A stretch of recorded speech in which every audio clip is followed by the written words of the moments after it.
네, 여러분 반갑습니다. 이제 오늘부터입니다. 이번 주가 굉장히 중요한 주가 될 것은 여러분들 많이 아실 거라고 생각을 합니다.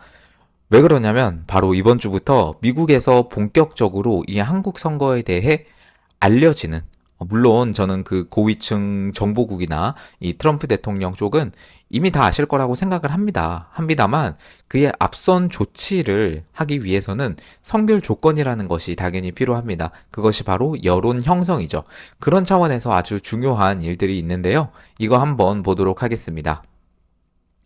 6월 24일 오후 8시 뉴욕 맨해튼의 이 타임스퀘어라고 광고판으로 치면 거의 전 세계에서 제일 비싼 광고판이 아닐까 싶어요. 여기에 한국의 선거 실태를 알리는 영상이 상영이 되고요. 이후에 전 세계 주요 언론을 통해서 바로 보도가 된다고 합니다. 참고로 이 뉴욕이나 워싱턴 DC나 시간으로 보면 우리나라가 13시간 정도 빠릅니다. 그래서 아마 오늘 이 영상이 7시쯤에, 아침 7시쯤에 올라가니까 이제 이 타임스퀘어에서 영상 나오는 시간이 한 우리나라 시간으로 9시쯤 될 것 같아요. 네, 계산이 맞죠? 영상 올라가는 시간하고 거의 맞물려서 이 행사가 진행이 될 것 같습니다. 그래서 이 미국 사시는 분들 중에 특히 맨해튼 쪽 사시는 분들 좀 모여달라라는 그런 이야기도 있었기 때문에 이것을 좀 본다면 미약합니다만 좀 모여주시면 감사드리겠고, 그리고 우리 구독자님들 중에 또 뉴욕 사시는 분이 있어가지고 제가 사진까지 또 개인적으로 좀 요청을 드리기는 했습니다. 네, 그리고 이후에 아시는 것처럼 6월 26일 오전 11시고요. 우리나라로 치면 27일 자정 정도 되겠습니다. 내셔널 프레스 클럽이라고 하는 미국 워싱턴 DC에서 이제 언론들의 성지라고 하는 바로 그곳에서 미국 선거 감시단으로 오셨던 분들 플러스 고든창님 아시죠? 까지 나서셔가지고 이번에 그 한국 상황에 대한 폭로, 조금 더 순화해서 말씀을 드리면 국제 보도 행사가 열린다고 합니다. 여기서 조금 더 여기저기 더 많이 퍼질 수 있는 그런 기회가 될 것 같고요. 그리고 이어서 6월 30일입니다. 무려 미국의 국회의사당이고요.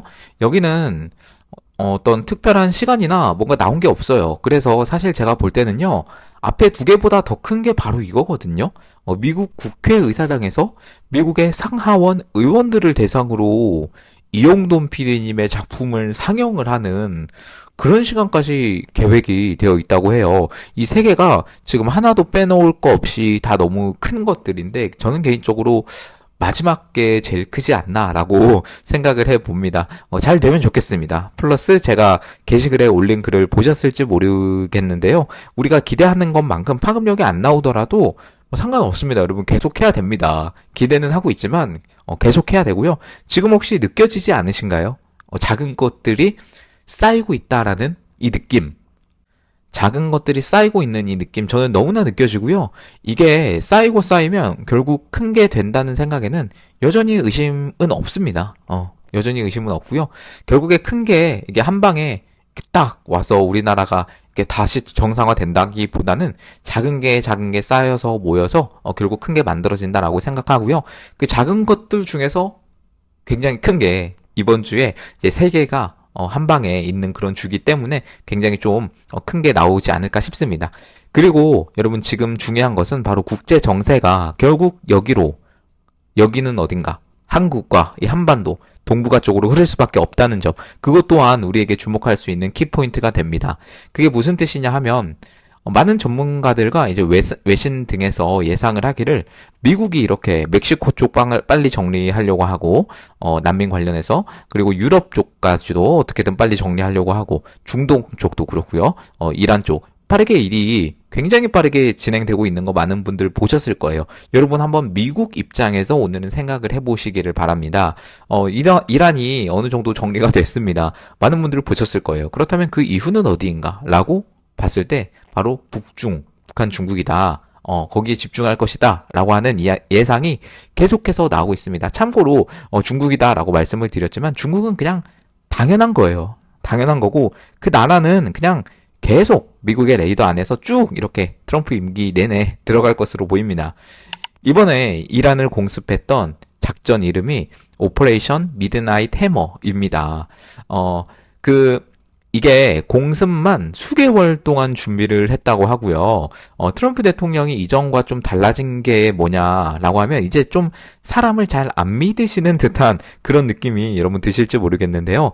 일기 때 워낙에 많은 배신을 당하셨어요. 심지어 그렇게 믿었던 부통령인 그 마이크 펜스 부통령조차도 트럼프를 배신을 했고요. 펜스는 그냥 트럼프한테 붙어만 있었어도 승승장구를 했을 텐데 이미지도 굉장히 좋았었거든요. 그 미국 정치 좀 오래 보신 분들은 아실 거예요. 그런데 그 펜스마저 배신을 하고 주변의 거의 모든 인물들이 배신을 하면서 이번에 2기 내각 인준의 첫 번째 기준이 뭐였냐 하면 바로 충성파들로만 채웠습니다. 그래서 이 미드나잇 해머, 이란을 공습할 이 작전 계획을 수개월간 준비를 했는데 심지어 이 작전은요 부통령인 벤스조차도 몰랐다고 합니다. 그래서 사실 북한 이야기도 말씀을 드렸지만 우리가 트럼프 대통령의 머릿속에 들어가 보지를 않는 이상 사실 어떤 구상을 정확하게 가지고 계신지 정확하게 100% 알 수는 없어요. 물론 당연한 이야기죠. 그러나 드러나는 정황들을 통해서 그리고 많은 전문가들의 예상을 통해서 중동 정리되면 다음은 한반도밖에 없겠구나 이렇게 논리적으로 생각할 수밖에 없는 거죠. 이스라엘의 총리인 네타냐후도 어제 오후 시간대에 이스라엘 역시 휴전을 수용하고 이란에 대한 전쟁 목표를 달성했다. 그 목표는 뭐냐? 바로 이란의 핵시설이었는데 미국이 처리를 해줬다라고 해서 휴전 협정을 하기로 했고요. 그 이란이 휴전 선언 이후에 이런 식으로 이스라엘에 추가 미사일을 발사했다라는 소식이 계속 나왔습니다. 근데 일단은 여러분 제가 지금 영상을 제작하는 시간 기준으로는 이게 막 다시 확산이 되고 있지는 않아요. 이게 또 상황이 너무나 바뀌어서 왜냐면 이제 휴전 선언이 이루어진다고 해도요. 그 양측이 초기에는 공격을 주고받는 것이 종종 있는 일입니다. 실제로 보통 합의 발표 시점으로부터 6시간 이내에 최종 작전 수행 그리고 12시간 내 공격 행위 중단 그리고 또 이후에 12시간 내 양측의 합의 뭐 이런 식으로 진행이 되는데요. 그래서 이제 뭐 여러 곳에서 이제 보도를 합니다. 한국 언론도 그렇고요. 휴전 협정했는데 또 미사일 쏘냐 다시 시작이냐 뭐 이런 식으로 볼 수도 있겠지만 일단은 주요한 많은 채널들이 트럼프 대통령이 말씀하신 것처럼 이제 휴전에 무게를 두고 있기는 합니다. 그렇다면 이란이 정리가 되면 북한 쪽에 미국의 역량이 쓰일 거라고 하는데 여러분 이거 한번 보시겠습니다. 이게 무슨 공식적인 자료가 되냐라고 물어보시면 그거에 대해서는 할 말은 없습니다. 그러나 CIA의 공식 유튜브 채널이에요. 여기 갑자기 작년 말부터 해서 연달아서 3개의 영상이 올라왔는데요. 바로 CIA에 연락을 하는 방법, 각 나라의 언어로 CIA에 안전하게 연락할 수 있는 방법에 대해서 아주 친절하게 알려주고 있는 영상입니다. 솔직히 말해서 CIA가 그냥 유튜브에다가 이런 것을 올렸다는 것 자체도 너무 이상하고요. 맨 처음 올린 영상은 어디냐면 바로 중국어예요. 중국어. 이때까지는 그냥 그런가 보다 싶었어요. 왜냐면 이 미중 간의 갈등은 그냥 표면적으로도 트럼프 대통령이 된다면 더 심해질 게 분명했기 때문에 다들 알고 있었죠. 그리고 CIA의 주 임무가 그 나라에 대한 거기도 하니까. 그쵸? 그런데 그 이후에 다른 언어로 올라왔는데 어디로 올라왔냐면 바로 페르시아어입니다. 이란이죠, 이란. 이란 사람들에게 이 CIA에 연락하는 방법을 올렸고요. 그리고 마지막으로 한국어. 즉 한국어지만 북한에 조금 더 초점을 맞춰서 이 연락이라고 하죠. 연락. 그래서 북한에 좀 더 가깝게 그렇게 영상을 올렸습니다. 한국 사람, 북한 사람 다 이해할 수 있을 정도로 아주 친절하게 올렸더라고요. 재밌는 게 또 뭐냐면 여러분 저 중국, 이란, 북한 3나라 모두 유튜브에 접속 자체가 안 되는 나라예요. 그냥 인터넷 검열국이에요. 이거는 여러분 그냥 쉽게 생각하면 미국의 어떤 타겟, 목표가 중국, 관세로 1차적으로 조치를 했고요. 그리고 히토류 수출 개방에 이어서 시장 개방까지도 일어날 수 있는 합의를 한 그런 상황입니다. 그리고 아시는 것처럼 계속 일이 진행이 되고 있고요.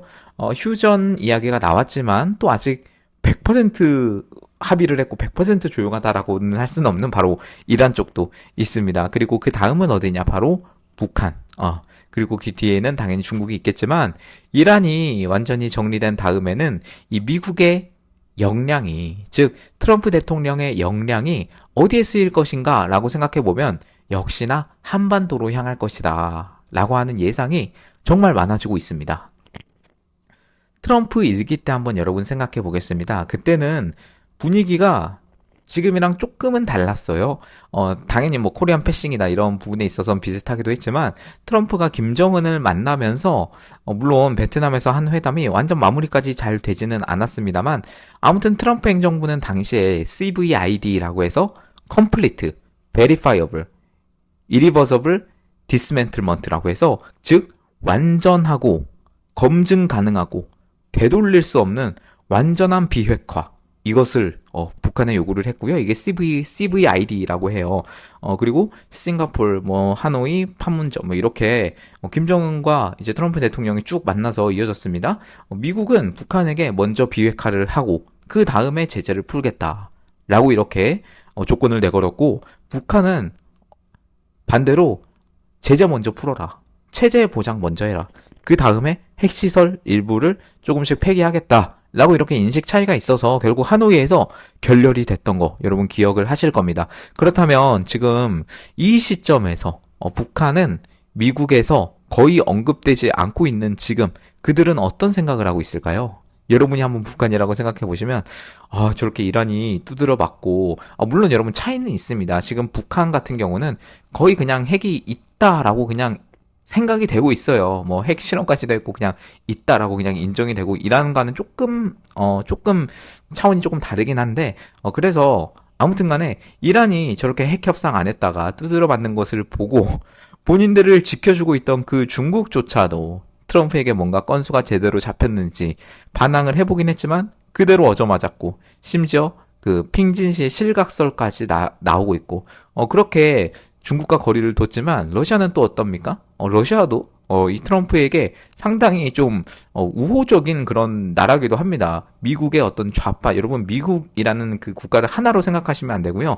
그 엘리트 계층과 또 이 트럼프 쪽과 이 마가 진영과 또 다른 쪽 이렇게 좀 나눠서 생각해야 되는데 그거는 일단 여러분들 이 상황에서 시간이 너무 오래 걸리기 때문에 일단 두도록 하고요. 아무튼 간에 이 러시아 쪽도 이렇게 어느 정도 좀 우호적인 태도를 보이고 있고 그래서 이 북한 고위층들은 여러분 이미 알 겁니다. 북한도 해커들이 얼마나 대단한 게 바로 북한입니까? 이미 다 알 거고요.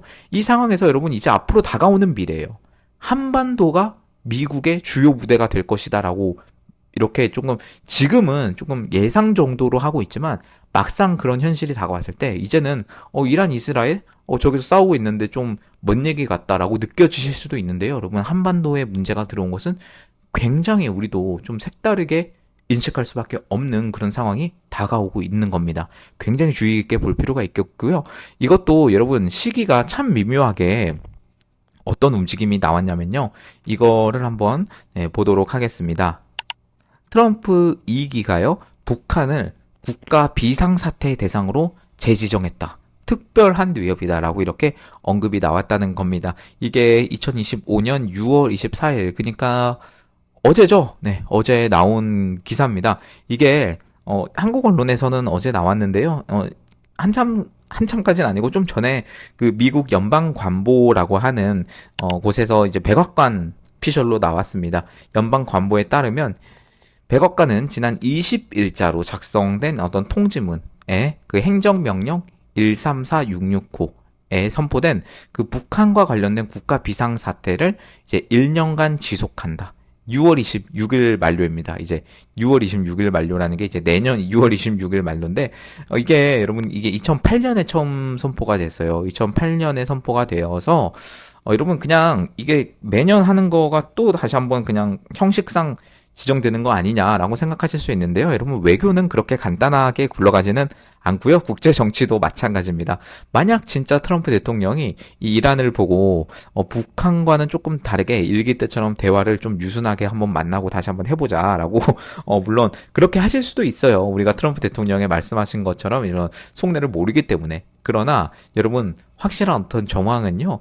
북한을 다시 한번 국가 비상사태로 1년간 유예 다시 한번 재지정을 했다라는 겁니다. 백악관은 이어서 뭐라고 사유를 밝혔냐면 한반도에서 핵무기로 사용 가능한 핵 분열 물질의 존재와 확산 위험, 북한 정부의 행동과 정책은 미국의 국가 안보와 외교 정책, 경제에 계속해서 특별하고 비상한 위협이 된다 라고 표현을 했습니다. 특별하고 비상한 위협.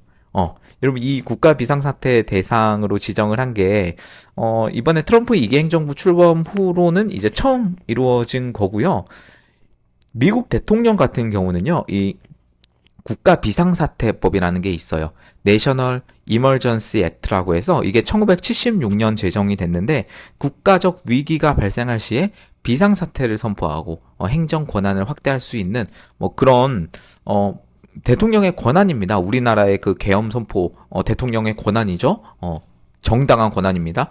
그런 것처럼 이 미국 대통령도 마찬가지로 이런 것을 할 수가 있고요. 이것에 따라서 국가적인 위기가 발생할 시에 이것을 선포할 수 있는데, 비상사태의 대상을 지정할지 연장할지 여부는 매년 결정해야 됩니다. 매년. 그래서 북한이 이번에 다시 한번 지정이 된 겁니다. 국가 비상사태 국으로서 지정이 된 겁니다. 그래서 트럼프 대통령이 어떤 행동을 만약에 이번에 이란을 때린 것처럼 국가 비상사태로 간주를 해서 만약에 뭐 이런 일이 일어날지 안 일어날지는 모르겠지만 북한을 때린다면 뭐 이건 대통령의 권한으로 할 수 있게 어떤 제도적인 어떤 쿠션이 만들어진 상황이다라고 보시면 될 것 같아요. 이거를 보시면요, 스티븐 밀러라는 사람이 이제 미국에서 좀 유명하신 어떤 정치 관련한 평론가인데요. 세계가 얻은 교훈은 트럼프 대통령이 부드럽게 말한다는 것입니다. 그리고 그는 미국 안보를 위협하는 핵 강국을 만들려는 모든 노력을 때려 부수고 파괴하고 몰살시킬 수 있는 곤봉을 들고 다닙니다. 이게 직역하면 뭐 이런 식으로 나오는데요. 스맥, 디스트로이 뭐 이런 식으로 해서 곤봉을 들고 다니는 우리 트럼프 대통령입니다. 여러분, 이걸 보시면요, 이제 세계가 얻은 교훈이라고 하지만 제가 앞에서 북한 말씀드렸죠. 북한도 이걸 보고 교훈을 얻어야 됩니다. 어떤 식으로 행동을 할지.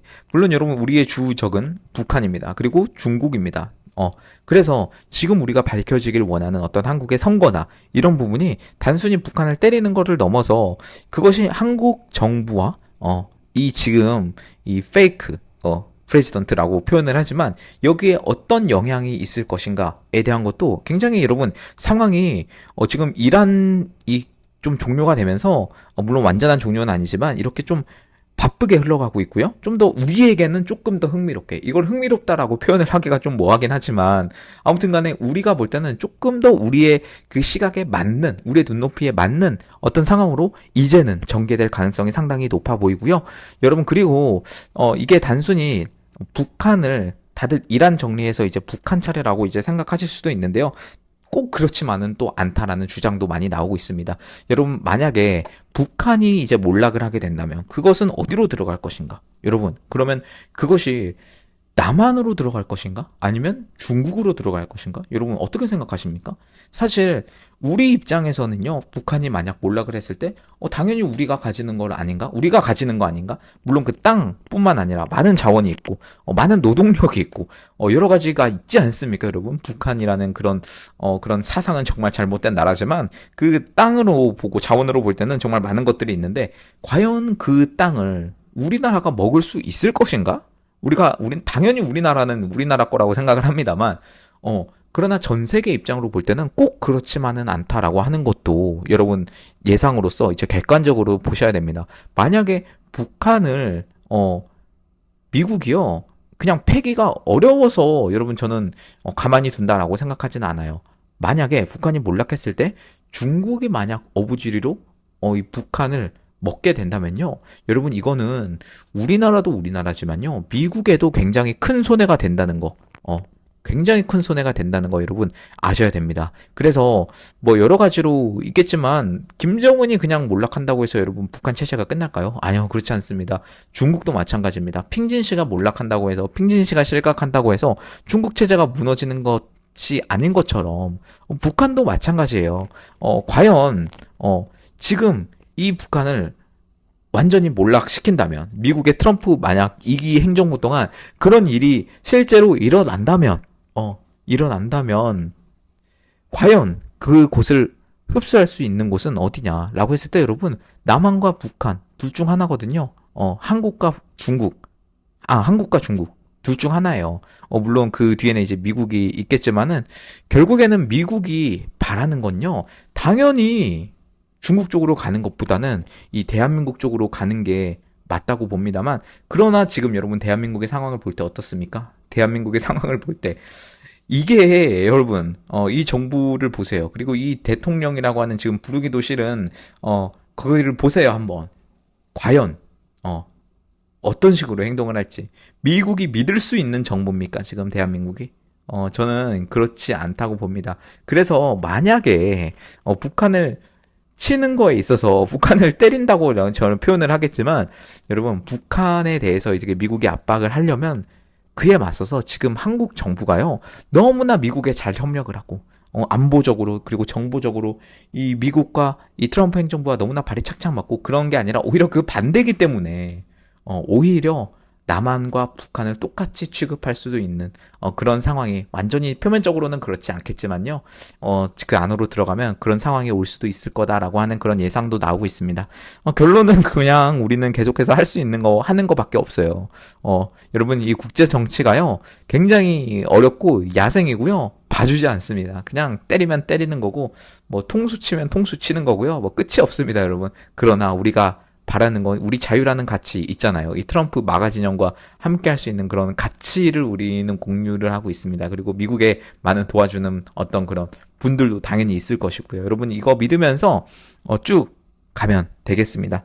네, 여러분 이제 라이브도 쭉 하고요. 이제 좀 이어지겠지만요. 많은 이번 주 안에 일들이 말씀드린 것처럼 있을 겁니다. 여러분들 좀 기대함으로 바라보고요. 저도 그렇게 바라보도록 하겠습니다. 네, 여러분들 계속해서 이 우파 유튜브들 알고리즘을 위해서 도움 요청 좀 드리겠습니다. 네, 고정 댓글로 항상 이렇게 달아놓는데요. 멤버십 가입 좀 부탁드리겠고요. 그리고 개인적으로 계좌로 후원해주시는 분들께는 네, 정말 감사드립니다. 마지막으로 영상 하단 참고 부탁드리면서 오늘 영상 여기서 마무리를 하도록 하겠습니다. 감사합니다.